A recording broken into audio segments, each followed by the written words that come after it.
மத்திய கிழக்கில் நிலவி வரும் போர் பதற்றம் மேலும் தீவிரமடைந்துள்ள நிலையில் டொனால்ட் ட்ரம்ப் தலைமையிலான அமெரிக்க நிர்வாகம் ஈரான் நாட்டின் முக்கிய எண்ணெய் மையமான கார்க் தீவை கைப்பற்றும் திட்டத்தை பரிசீலித்து வருவதாக தகவல்கள் வெளியாகியுள்ளன. ஈரானின் பொருளாதார நரம்பாக கருதப்படும் கார்க் தீவை நேரடியாக குறிவைத்து நடவடிக்கை எடுக்கலாம் என்ற யோசனை அமெரிக்காவில் தீவிரமாக பேசப்படுகிறது. காரணம், அந்த தீவில் இருந்தே ஈரானின் சுமார் 90% கச்சா எண்ணெய் உலக நாடுகளுக்கு ஏற்றுமதி செய்யப்படுகிறது. இதனால் இந்த தீவை கைப்பற்றினால் ஈரானின் வருவாயை நேரடியாக பாதிக்க முடியும் என அமெரிக்கா கருதுகிறது. பாரசீக வளைகுடாவில் அமைந்துள்ள இந்த தீவு ஹார்முஸ் நீரிணை அருகே இருப்பதால் உலகளாவிய எண்ணெய் போக்குவரத்திலும் முக்கிய பங்கு வகிக்கிறது. ஏற்கனவே இந்த நீரிணையில் பதற்றம் நிலவி வரும் நிலையில் கார்க் தீவை சுற்றி உள்ள எந்த இராணுவ நடவடிக்கையும் உலக எரிபொருள் சந்தையில் அதிர்ச்சியை ஏற்படுத்தும் என நிபுணர்கள் எச்சரிக்கின்றனர். ஈரானில் பல இடங்களில் எண்ணெய் வளங்கள் இருந்தாலும் அவற்றை சேமித்து சுத்திகரித்து ஏற்றுமதி செய்யும் மையமாக கார்க் தீவு செயல்படுகிறது.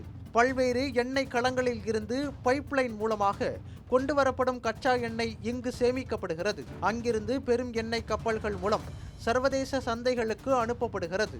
இதனால் இந்த தீவு செயலிழந்தால் ஈரானின் எண்ணெய் ஏற்றுமதி முறையே பாதிக்கப்படும் என கூறப்படுகிறது.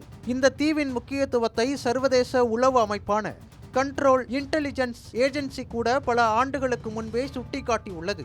ஈரானின் பொருளாதாரத்திற்கும் இராணுவ நடவடிக்கைகளுக்கும் இந்த தீவு முக்கியமானது என அந்த அறிக்கையில் குறிப்பிடப்பட்டிருக்கிறது. ஆனால் அமெரிக்கா இந்த தீவை கைப்பற்றும் முயற்சியில் இறங்கினால் அதன் விளைவுகள் கடுமையாக இருக்கும் என எச்சரிக்கப்படுகிறது.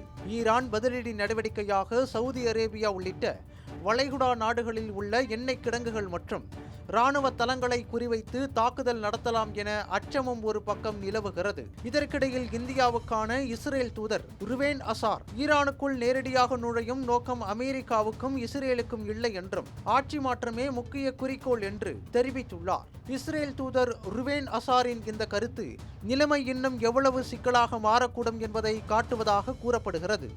ஆக மொத்தத்தில் கார்க் தீவை மையமாக கொண்டு உருவாகியுள்ள இந்த புதிய பதற்றம் மத்திய கிழக்கில் அரசியல் மட்டுமின்றி உலக பொருளாதாரத்தையும் நேரடியாக பாதிக்கும் சக்தி கொண்டதாக பார்க்கப்படுகிறது. என்னதான் நடக்கும் என்பதை பொறுத்திருந்து பார்க்கலாம்.